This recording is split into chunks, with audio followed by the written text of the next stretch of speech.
Well, folks, welcome to FinanTV. This is Coach Greb live here at the Financial Power Institute.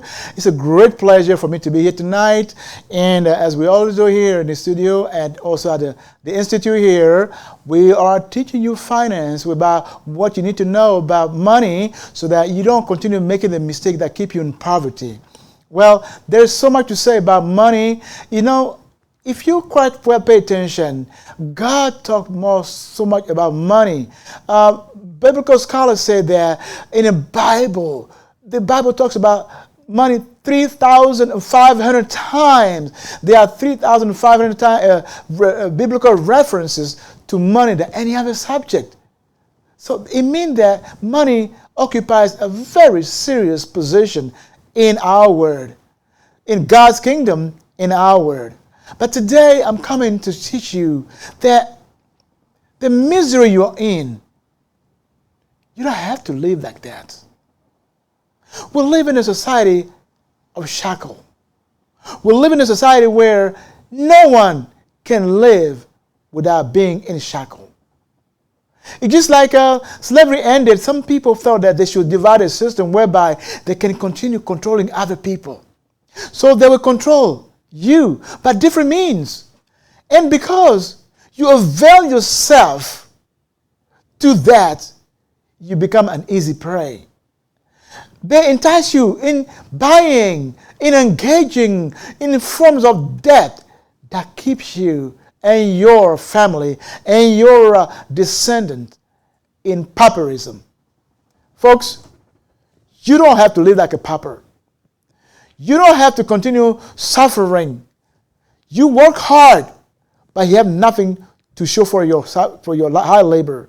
You give all your best, but you have nothing to show for it because you have a smart thief with you. You have a smart thief with you. And the thief comes in different form. And guess what? The government will not bail you out. There's no law that will bail you out. So you're on your own. What am I talking about? I'm talking about the agents of our modern day slavery. The agents of modern day slavery, debt and employment. Those two work hands in hand to keep you in bondage. On the one hand, the job that you have keeps you in bondage. Why do you need a job? Because you're on a leash. You owe money. You need that job. And they tell you somewhere, well, you got to insure your retirement. So stay on a job because when you retire, you will have your pension. Or this day, we don't talk about pension, your retirement account. Folks, if you feed on ignorance, people are going to feed on your ignorance. It's not fair to you, nor is it to your family and to your descendant for you to keep on being ignorant. Today we talk about financial literacy. Educate yourself. We are in the information age. It does not make sense for you not to be able to know what's going on in the financial world, for you not to understand that somewhere someone is after you to enslave you, to make sure that you work for him or her. You know how people used to go and snatch slaves out of Africa? Now, they don't have to do that. All they have to do is just open the bait and you willingly come to offer yourself into the bondage of slavery, modern day slavery, and you'll be somebody's property. Let me explain how you become somebody's property. You say, well, your parent told you, hey, this is how you did it. You do. You too. Go and do it. You go to school, get a good grade, get a job, get a house, a mortgage, a death, pledge, get whatever you can buy a house, buy a car, and enjoy your life until retirement, until retirement. You could be doing that for 65 years. Until age 65, So you could be doing that until age 65. And you retire. And you retire, you realize that the savings that you put aside is not enough to keep you out, because guess what? We have outgrown our life expectancy. We no longer live the age of our parents. So everything that was done years ago do not match anymore our modern time. The money that you're saving, the system that I put in place, will not feed you in retirement. But guess what? Retirement is a poverty mentality. Retirement means that I'm going to be in a labor house until I'm ready to exit this life. So I go into retirement. And then you go into retirement. And then what? You get paid what? Pennies, right? And you call that life. When you were given the power to lord over this land, God said, let's make man in our image. And then when he made you in the image, in his likeness, he gave you the power to lord over everything that's upon the earth. And he said, go ye and be fruitful and multiply and take dominion over anything that's under, over, and above the ground. What are we doing? We came and we offer ourselves into servitude. And we became other people's servants. Remember back when we were big in this country, when people came and they worked for other people for 7 years to earn the freedom. It's the same thing. But today, you'll be working for 40 years. It's so you're in a desert that you'll be spending. And your children's children will be spending the same amount of time in the desert, working to feed Mammon and his buyers, his people, his agent. There's a better way. There's a better way. You don't have to be anybody's property. Guess what? When you're going to sign up for that job, you're telling the other person, well, I'm offering myself to you. You buy me because you're buying my time. And because your time is attached to you, when you are selling time, guess what? The buyer becomes the owner. And as an owner of a property, I can dispose of it at will. Meaning that if you are my employee, within the guidelines of the law, I can keep you working here anytime I want. I want you to, when I say anytime, during the time I work. Well, you're going to go to third shift. No, I don't want third shift. I'm sorry, you can't have a job here. You have to come on Sunday, but I have to go to church. No. I say you come here or else. Guess what? How many of you are on that leash? Because you gave yourself away. You don't own yourself. When you sign up for that job, the new owner can dispose of your time at will. And since you are attached to your time, you are somebody's property. But why do people continue being other people's property? Because, first of all, somebody told them that the best way to earn a living is to work for other people. Because people think that, well, a bird in the hand is worth two on the tree. This job is more secure than trying to strike it on my own. I'm not sure about that. I'd rather take a job that is secure than trying to go in some kind of venture which I'm not sure of. So even if I do this for years and for generations, at least it's guaranteed, right? The job I'm getting is guaranteed. So I'd rather do the job. And if it's somebody lord over me, what I got to lose, really? You're not going to kill me.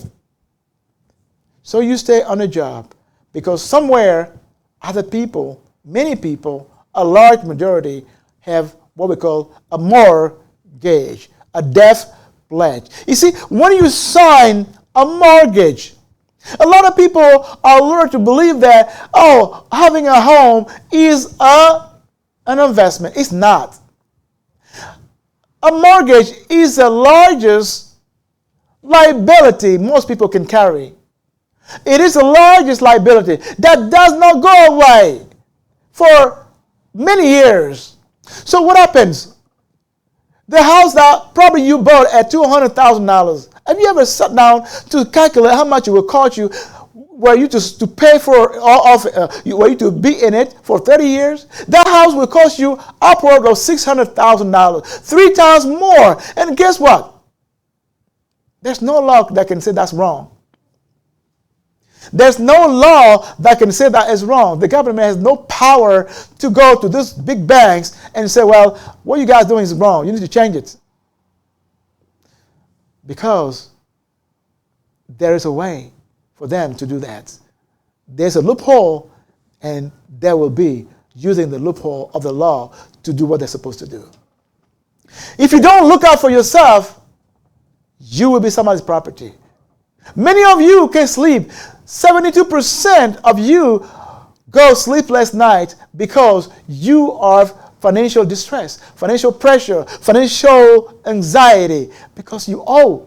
You owe student loan, you owe credit card loan, you owe mortgage loan, you owe car loan, all that simply because you want to live in a fast lane.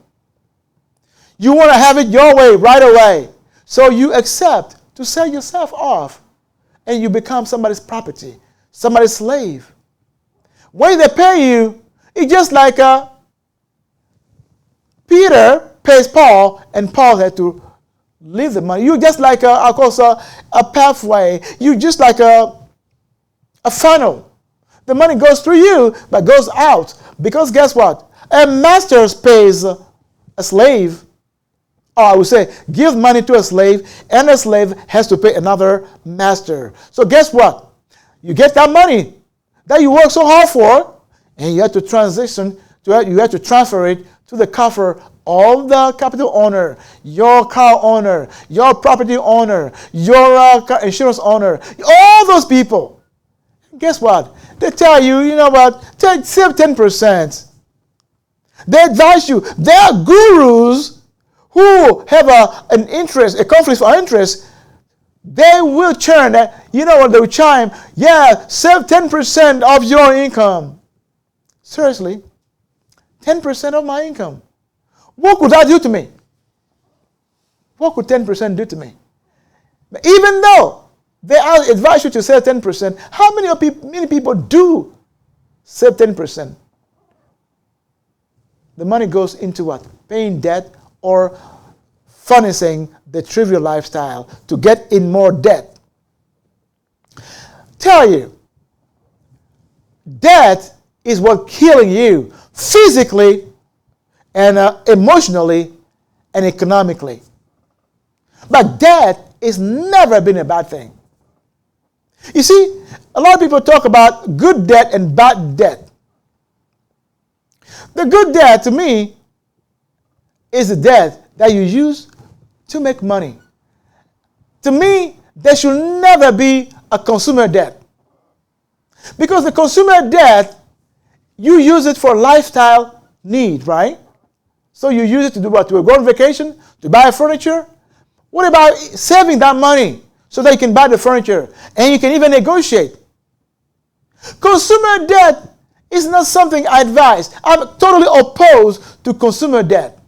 And yet, I'm very much open to business debt because nobody builds his wealth with his own money. So I'm very much open to you borrowing other people's money, using OPM, other people's money, using leverage to build wealth and pay them back. I advise you to have a paradigm shift. Look at all those companies, those big companies. They use other people's money to build wealth, and so can you. But as long as you are pressured down by consumer loan, by consumer debt, you will only be a slave and feeding other people's coffer. Guess what? That car you paid for, I'll tell you, the car you bought, that cost $16,000. Have you ever given yourself a time, sit down and calculate the cost of ownership of that car by the time you pay those $84 a month? How much would that car cost you? I bet that car will cost you double, if not more. Sit down, do some calculation, and you understand. So all you do is just to feed this luxury because you want to live in luxury. So you're going to take your money and pay other people. Folks, you can do better than that. Debt has never been a bad thing, and it never will be. But consumer debt is not something that you want to do. Because consumer debt is putting a leash onto yourself to say, hey, I accept to be a slave. I will pay you for the penny you give me. Credit card. Wealthy people do have credit card. But guess what? They only carry a balance of 5%, and that balance, they pay it off at the end of the month. American Express should be the choice, because you pay it off at the end of the month, meaning you borrow the money, and before the end of the month, you pay it off. You don't really have to pay interest if you paid it out quickly before they can even ask you to pay. That's called leverage. You're using that money to do what you need to do, yet in an emergency, you're using that for convenience. A convenience should not be a debt. A credit card is a convenience. You know, you're short on cash, you can use the money, but before the end is out, pay it before they charge you interest. What people do? They buy a pizza for $8, and that $8 pizza becomes a $240 debt. You think I'm lying? You think I'm playing? This is the truth. A true case where somebody uses credit card to buy pizza for $8. He ended up wasting $240 on this $8 pizza. Folks, if you don't wise up, if you don't become wise, you'll be somebody's property, and you can only have your eyes to cry with. But let me quickly say this. So say you are in debt. Debt is a disease. It's a thief you don't want to live with if it's going to be consumer debt. Don't live it. You see, when we take a kind of equation, consumer debt doesn't make sense. Why? When you do a kind of equation, every time you have an asset, or every time you have a liability, means there is also an asset you show.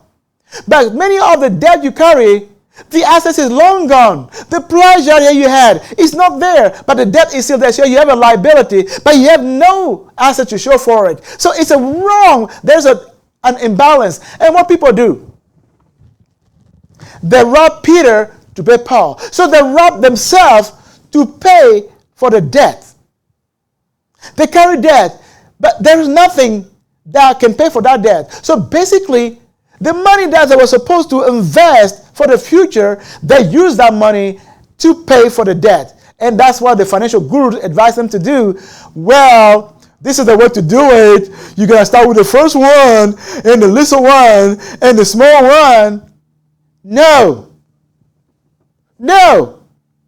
You don't cover with debt. Debt is a disease. Guess what? In different countries, if you owe debt, what's going to happen to you?